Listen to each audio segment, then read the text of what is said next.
Oh look, I thought it was a close fight. I thought we'd won. Joe came forward, he landed the bigger punches. Look, let's remember, at the press conference I said that I believe that Hughie Fury was the most awkward guy here in the UK, and there's a reason why he's undefeated, and there's a reason why people don't fight him. He's a very good boxer, but you can't win a fight if you're going backwards for 12 rounds. Joe was the aggressor, he landed the power punches. In fact, there were 2 or 3 times in the fight where he could have finished the night. But I think he got a little frustrated with Hughie's movement. Were you getting a little frustrated there as well? Because there was a few calls that he was holding, Hughie was holding? Well, I talked to Marcus, the referee, and I was a little annoyed that he let him hold as much as he did. I would have liked him to take a point off. Because one thing that Hughie Fury does do really, really well is survive. And he's very good at wrapping and tying up. The only thing I was concerned about, he hit Joe in the back repeatedly, and also his head was getting very close to Joe's head. They were concerns for me. What have you learned? I mean, what have you learned? I mean, as you said, one of the most awkward fights you've ever had. Yeah, I mean, there's a lot to take from this fight. Just got to keep moving. Working on things that I showed weakness in the ring today. But we did a lot of things good. I think we want to focus on the positives, focus on the win, celebrate with the team. Happy with your fitness, Joe?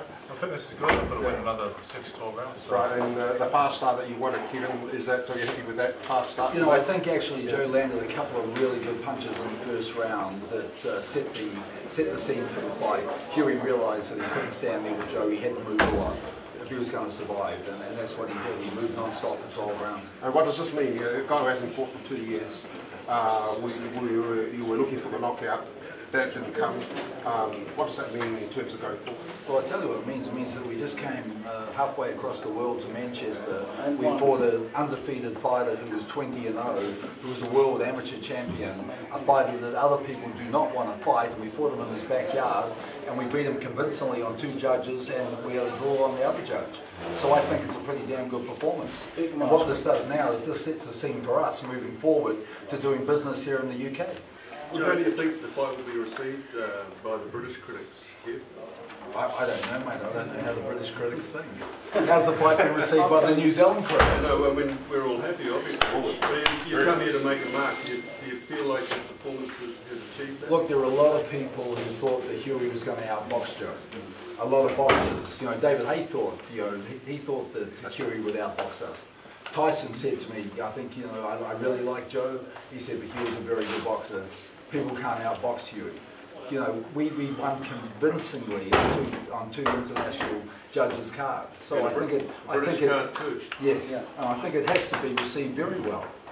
Joe, Kevin talked about your maturity, that you felt you've really grown in the last 6 months, but it's another step up that you had to take after all the other fights that you've had. Do you feel that you've made that big jump in this fight?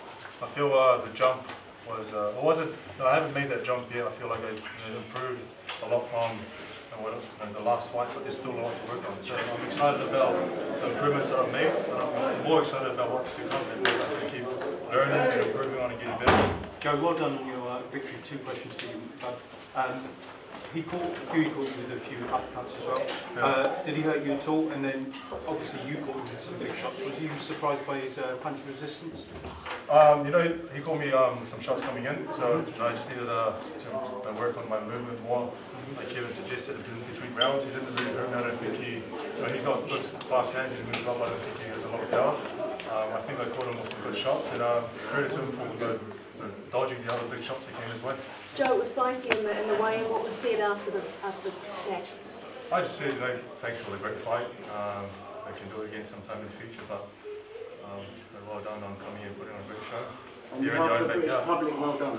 Thank you. David, you've got to move this sort of forward now. I mean, what's your summation of the performance, and how does that sort of position you going forward? I think that everything was against us heading in, and Hughie was incredibly tricky. He moved very slickly on his feet for a man that size, and tucked his shoulder, and he wasn't looking for the knockout.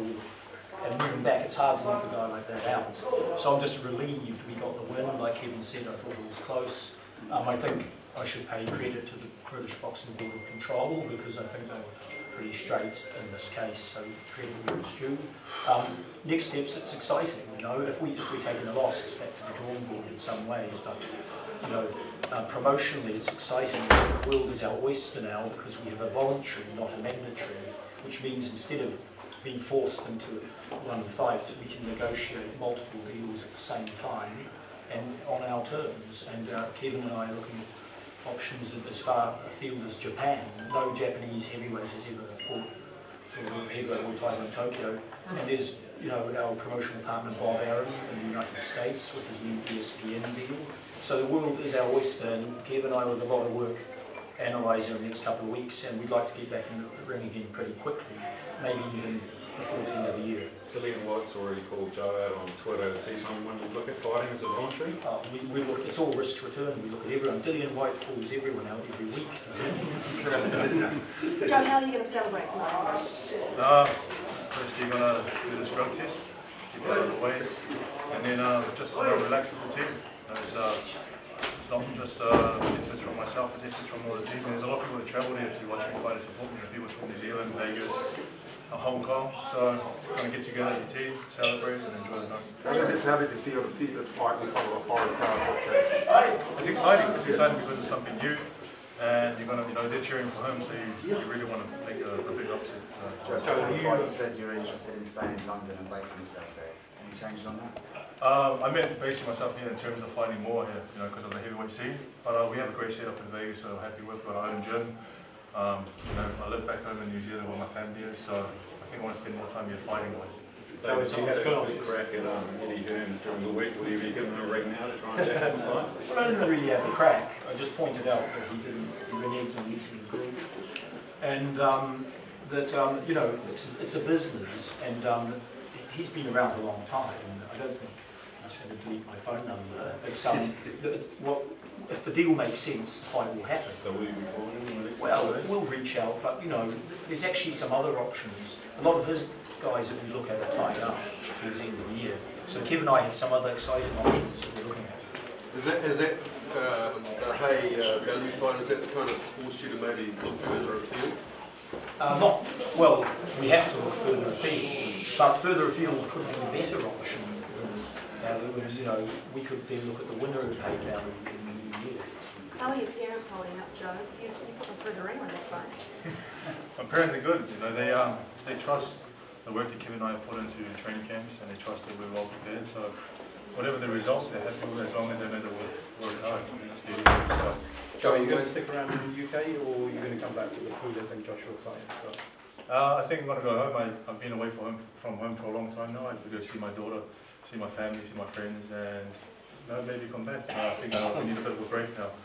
Enjoy some burgers and pizzas. So when the 118, 110 scorecards were read out and you were shaking your head, what was going on? You know, I knew that I did enough to win, and I knew that I won convincingly, but we're in Manchester, you know.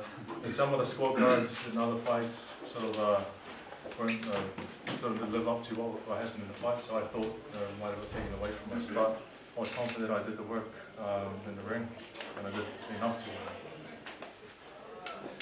Thank you very much, everyone. Oh, snap. Yeah.